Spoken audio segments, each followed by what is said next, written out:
ఓం నమో శ్రీ లక్ష్మీ వెంకటేశ్వరాయ శ్రీ మహాగణాధిపతయే నమః.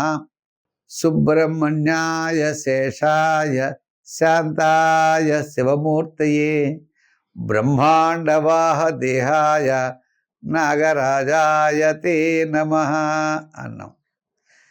ఏమిటంటే ఈ వారం మనకి మార్చి 1వ తారీఖు నుంచి మార్చి 7వ తారీఖు వరకు మధ్యలో 4వ తారీఖు నాడు ఒక గ్రహణం ఉన్నదండి.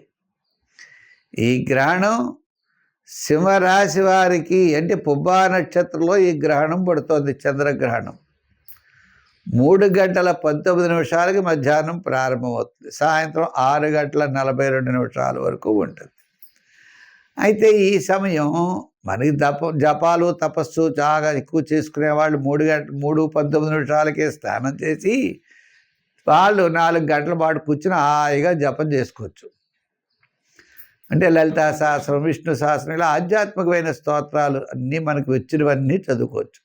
లేదా అంతసేపు కూర్చోవడం కుదరని వాళ్ళు కనీసం 6 గంటల సూర్యుడు అస్తమించిన తర్వాత, చంద్రుడు కదండి రాత్రి కనపడతాడు, పగలు కనపడు కదా, మనకి సాయంత్రం 6 గంటల నుంచి 6:42 వరకు కనపడతాడు. అంటే 6 గంటలకి స్నానం చేసి అప్పుడు కూర్చొని జపం చేసుకుని మళ్ళీ 6:42కి విడుపు స్నానం చేయొచ్చు.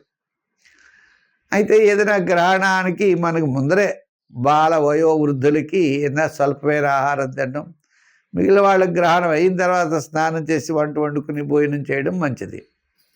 ఎంచేత గ్రహణ సంబంధమైనటువంటి విషయాలు ఉన్నాయనుకోండి, గర్భిణీ స్త్రీలు కదలకుండా ఉండడం, ఇటువంటివన్నీ చేయాలి. ఎంచేత ఆ సమయంలో ఉన్నటువంటి రేసెస్ పెద్దగా అనుకూలంగా ఉండవట. ఆ రేసెస్ ఎక్కడ పడితే అక్కడ పదార్థాల మీద పడినా అవి పదార్థాలు పాడవుతాయి. ఇలా వేటి మీద పడినా కూడా వాటి ప్రభావం ఎక్కువగా ఉంటుంది. అయితే ఆ ప్రభావం తగ్గించడానికి మన పూర్వీకులు ఏం చేశారో తెలుసా? చక్కగా మనకి బరిహిస్సు అని ఒకటి పెట్టారు. ఈ బరిహిస్సు ఉన్న చోటకి ఈ రేసెస్ పడవట. సైన్సు మన వాళ్ళు ఏం చేసినా, ఒక పూర్వీకులు ఏది చేసినా మనకు ఉపయోగపడేది ఆరోగ్య సూత్రాలని చేసేవారు. అది చేదస్తం కాదు. ఆ యొక్క బరిహిస్సు వేసుకుంటే ఆ కిరణాల వలన పడేటువంటి చెడు రేసెస్ అక్కడికి వ్యాప్తి చెందవు. అందుగురించినే యజ్ఞయాగాది క్రతువులు చేసినప్పుడు అగ్నిగుండం చుట్టూ కూడా ఈ బరిహిస్సు వేస్తారు. ఇంకా విచిత్రమైన విషయం తెలుసా? పెళ్లి కూతురి పెళ్లి టైంలో ఈ యొక్క బరిహిస్సుతో తయారు చేయబడిన తాడు కడతారు. ఎందుగురించని ఏమి ఆమెను వ్యాపించకుండా ఉండడానికి. అంచేతనే వాళ్ళకి ఏ విధమైన అనారోగ్యాలు రావు. ఈ విధంగా మనకి కొన్ని నియమాలు అనేవి గ్రహణ సమయంలో పాటించేటువంటి అవకాశాలు ఉన్నాయి. చేత ఇష్టం వచ్చినట్టు తింటే ఏమవుతుందంటే తర్వాత ఇబ్బంది కలుగుతుంది. అంచేత సూత్రాలను పాటించడం, ముఖ్యంగా గ్రహణం అయిన తర్వాత ఇల్లంతా శుభ్రంగా కడుక్కుని చక్కగా వంట వండుకుని పదార్థాలు భుజించడం చాలా శ్రేష్టం. ఊరగాయలు లాంటి అటువంటి వాటికి ఇవి బరిహస్సు ఉపయోగించేవారనమాట. ఈ విధంగా ఈ సింహరాశి వారు మాత్రం ఈ గ్రహణం చూడకూడదు. ఈ పుబ్బా నక్షత్రం వారు చంద్రబింబాన్ని మరుసటి రోజు ఒక ఘృతపాత్రలో వేసి బియ్యంతో కూడి దానం చేయడం చాలా మంచిది. అంచేత మనం కూడా ప్రతి ఒక్కరూ కూడా ఆ సమయాన్ని వినియోగించేసుకుంటూ ఆధ్యాత్మికమైన చింతన ద్వారా చేస్తే, గ్రహణ సమయంలో ఏ జపం చేస్తే అది 1000 రెట్లు ఫలితం ఇస్తుంది అన్నారు. అంచేత నదీ స్నానం చాలా శ్రేష్టమైనది. చేత ఈ గ్రహణాన్ని మనం ఎప్పుడు కూడా వినియోగించుకోవాలి. ఇటువంటి గ్రహణాన్ని మనం వినియోగించుకోవాలి. తప్పకుండా గ్రహణం యొక్క ఫలం మంచి ఫలం ఉంటుంది. ప్రతి ఒక్కరు కూడా ఆధ్యాత్మికంగా ఉండండి, వినియోగించేసుకోండి.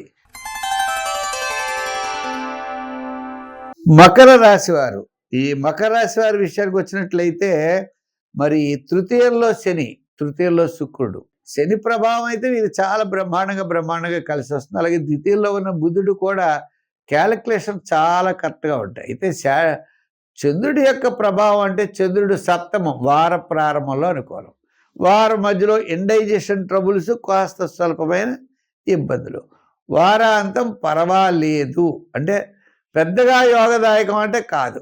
అయితే ఈ రాశి వారికి ఆత్మస్థైర్యం ఎక్కువగా ఉంటుంది. ప్రణాళికాబద్ధంగా ముందుకు వెళ్ళగలుగుతారు. ఎంతటి సమస్య వచ్చినా దాన్ని తేల్చుకోవాలనే పట్టుదల పెరుగుతుంది. ఇతరుల యొక్క సహాయ సహకారాలు కూడా ఈ రాశి వారికి తప్పనిసరిగా అందిస్తారు. ఒక ముఖ్యమైన వ్యవహారం లాభించే అవకాశాలు ఉన్నాయి. వృత్తి ఉద్యోగ వ్యవహారాదుల్లో వార ప్రారంభం చాలా ప్రోత్సాహకరం. రాజకీయ నాయకులు ఇటువంటి వాళ్ళ విషయాలకు వచ్చినా వారికి కూడా వార ప్రారంభమే అనుకూలంగా కనపడుతుంది. వృత్తుల వారికి, అలాగే స్వతంత్ర వృత్తుల వారికి, వ్యాపారస్తులకి ఆర్థిక ప్రోత్సాహం, ఆర్థిక డెవలప్మెంట్స్ వార ప్రారంభం 1, శుక్ర శనివారాలు 2, ఈ విధంగా ఈ రోజుల్లో మీకు అనుకూలమైనటువంటి వాతావరణం కనపడుతోంది. ఈ రాశి వారు తప్పనిసరిగా సంఖ్యల్లో ఎక్కువగా 8 వాడండి, రంగుల్లో లైట్ బ్లూ వాడండి, ఆరాధనలో శని భగవానుడిని బాగా పూజించండి. మంచి విశేషమైన ఫలితాలు ఉంటాయి.